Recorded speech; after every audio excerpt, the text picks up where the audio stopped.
One of the conveners and the leaders of the protest today. Is a convener of the Concerned Nigerians and also a member of the Take It Back movement. He's a lawyer. Mr. Deji Adeyanju, thank you so much for joining us tonight. Thank you, Sean, for having me. I'm not one of the conveners of the protest. I'm just one of the lawyers to the protesters. Thank you so much for... Thank you. You don't want to take responsibility for what happened today? There's nothing like taking responsibility. We'll gladly even participate in tomorrow's protest. All right, we're looking at the IG at the moment. But as we hope to hear from him, Mr. Adeyanju, would you say the objective of your protest today has been achieved? Apparently it has. Even before the protest started, the protest was already a success. Because the idea of protest is not just to hit the street. It's about agitation, making demands. The demands are so popular. For instance, the issue of return of fuel subsidy.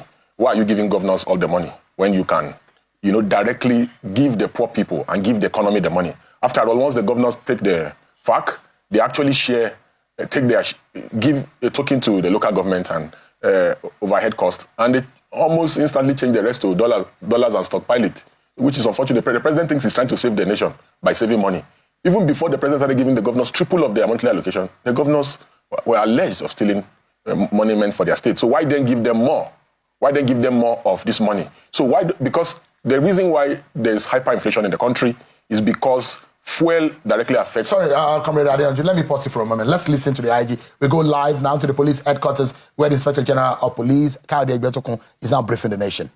Thank you, Inspector General of Police. The Inspector General of Police, who's just been briefing the nation about the situation across the country, has told us about the attacks, the death of a police officer, the kind of casualty that we have seen on civilian population in some parts of the country. And he says that all units of the police have been placed on red alert and will move swiftly on that. Deji Adeyanju, you were saying earlier you're talking about the objective, but from what you have seen and heard today from the IG, what's your immediate response to that?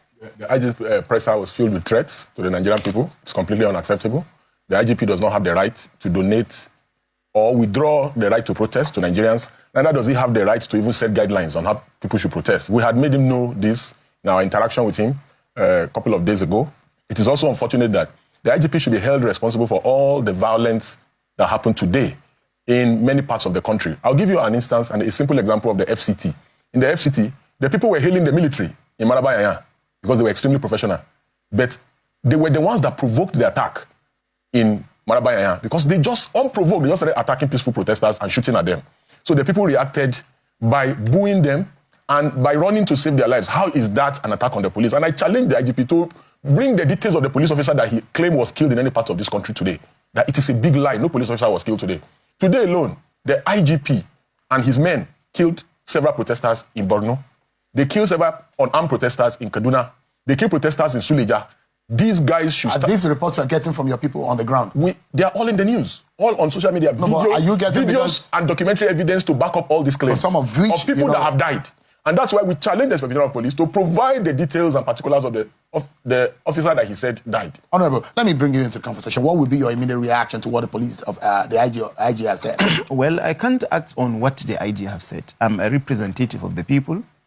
I just had his press conference, and as a chief law officer, or if I may call it, someone that should protect the life of the citizen of this country from being killed and ensuring that there is peaceful coexistence within the four angles of Nigeria, he reserved the constitutional right to tell Nigerians what he is doing. And as a representative of the people too, I think we can ask him what he is doing. So for him to say what he has said, I think I cannot say whether he is right or wrong, because you cannot just hear something today. I've seen all sorts of pictures in the social media, yes. I've seen protesters with blood lying down in form of dead bodies. I've seen that. I cannot claim that I have not seen people killed. I've equally seen a picture of a police officer that is claimed to have been killed. I've seen it in the social media. But to say anything about the statement of the Inspector General of Police, I think I'm incapacitated at this moment until I make due diligence. Apologies, I need to pause you gentlemen for a moment because we're still keeping our eyes on the IGP. Is receiving questions from journalists. Well, we'll go on a break, and when we come back, more from my guest. In the face of the interim order that has been flying around, I was served a copy of the court order at the venue of the protest by the FCT Police Commissioner. I've looked at the order. The face of the order. The order did not restrict Nigerians from protesting in any part of Abuja. There are defendants that are named in the face of the order. if they serve those defendants, good luck to the police. The idea of inserting persons unnamed goes to no issue because we've done the proper review of the order. Nigerians are known people. If you want the order to apply to Nigerians, they know what to do. You have to. Someone who is not named in a suit cannot be directly affected by the suit or the positive order of the court. And in fact, with all the issues around the interim order, we still advise protesters to stay at the National Stadium. The CPFCT command was trying to force protesters into the stadium. And we said, we are not here to play a football match. We don't have to go to the turf to play football. We are at the National Stadium. And protesters were apprehensive that they wanted to lock them inside the National Stadium. And while the CP was insisting on that, we saw security vans. They drove 6 luxurious buses with thugs at the National Stadium. That was what necessitated. And the whole media, everybody was there. So this can be verified. But what do you make of the fears of the government? The government had warned that this could escalate. Yes. And it could turn violent. And looting could happen. Exactly what they feared happened today. The lootings that happened were by government thugs. You know, we've been warning over a week ago that government will try to quell the protests like we saw in Abuja today. And that people are too hungry that if they mobilize thugs, these thugs will not go home. This is not 2020 during NSAS when people were still not this hungry. We warned them over a week ago that they should not mobilize thugs. That if they mobilize thugs, the thugs will go against them. And this is what we saw or we have seen happening. Additionally, it's important to note that, in fact, many of the pictures of looting that the police were referencing turned out to be old pictures that have been on the internet. And a first PRO in one of the northern states was seen spreading this fake news. So before the build up to the protest yesterday, the government people were circulating a fake press release by the Take It Back to having called off the protest. So all ideas about propaganda has failed in this protest. And it is still going to fail. Government should, while we sympathize with government, especially the federal government, because it appears that all attention is about the federal government and we are overlooking the states. The states last month got 1.3 trillion from federal government allocation. Then they got an additional 38 billion from the COVID funds. What have they done with it?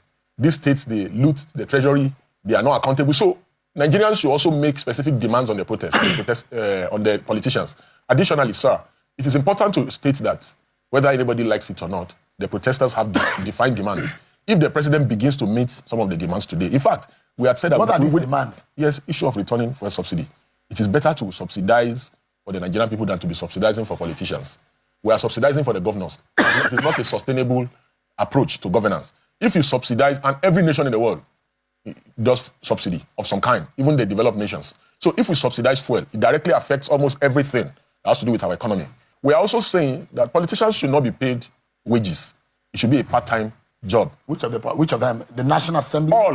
All, with no exception. Including the ones in the executive. Nigeria is too broke for the principal members of the National Assembly to be having thousands of aides. Nigeria is too broke. Nigeria is too broke for ministers to be having hundreds of aides. As well, parastatals are having hundreds of aides. Nigeria is too broke for that. That the idea behind this protest is that we have a fundamental problem. We can't just keep blaming the president. When this president came, he said he wants Nigerians to make sacrifices. Nigerians started making sacrifices from day one of this government. They were paying 167 naira. They started paying almost 700 naira per liter of fuel. Have Nigerians not sacrificed enough in the last 1 year? Look at the hyperinflation. The sacrifice of Nigerians are even affecting the economy. It is time for the politicians to also make sacrifices. Another demand of the protesters is the issue of insecurity. I didn't know that the police can suddenly be on red alert over protests. But there's no red alert about the insecurity problems in the country. So it means it is intentional. They don't want the insecurity in the country to stop. It's some form of business. You need to see the grandstanding and the bravado, despite all our efforts to work with the police today, all across the country. I can speak specifically for the FCT. We made concerted efforts to make sure that the protests did not degenerate in every part of the FCT. But the police, it's like they had an order from the Inspector General of Police that at some point, it was peaceful until we got to the 3-arm area. They fired more than 500 tear gas canisters. They even ran out of tear gas. Were you there? I was there live. So Nigerians were there. People made videos for the Inspector General of Police, I do not have any problem with him, for him to come on live TV and say that it was the protesters that attacked the police. Before I allow you to go, Olu Adegboruwa has advised the protester that he should reduce the protest to just today. Yes. Will the protesters yield to that call? About Adegborua is very well respected by many stakeholders, that are offering services to the protesters. But I'm one of the lawyers representing the protesters. Do I have the right to advise the protesters that they should reduce protest? But will you be going to the street tomorrow? Yes, of course, because the idea is to ensure that the rights of Nigerians are not violated. And people are asking for engagement. If you are not advanced for engagement. How do you want to make this happen? You see, that was one of the mistakes we made during NSAS. No negotiation with government at all. We don't even want to sit down with government. Today, if the president, who is the father of the nation, calls us and say, we want that, I have listened to your demands. After all, sovereignty belongs to the people, from wherein the government derives all its powers, according to Section 14 of our Constitution. And the president says, oh, my citizens, I have decided to bring back fuel subsidy. Fuel will now be sold for 200. But there are no budgets for that again. But we could suddenly make budgets for the new presidential jet. We could buy a ship. With all the expenditures that we've... Look at, they took how many people to Dubai for that conference? Do you know how much we spent? There are those who say that there's been an evil about the subsidy for years. How do you want to bring back that evil? It's servicing just a few instead of the majority of Nigerians. It services our economy. Why is the president servicing the governors? Why is the president taking all the resources of the country and giving it to the governors? See, we sympathize with the president. If the president offers genuine solutions and takes specific steps to meet some of the demands of the protesters, believe me, this time will be different from the NSAS when we have a zero policy and say, we will not even listen to government. So you don't want any engagement. The only engagement you want is the president to take action.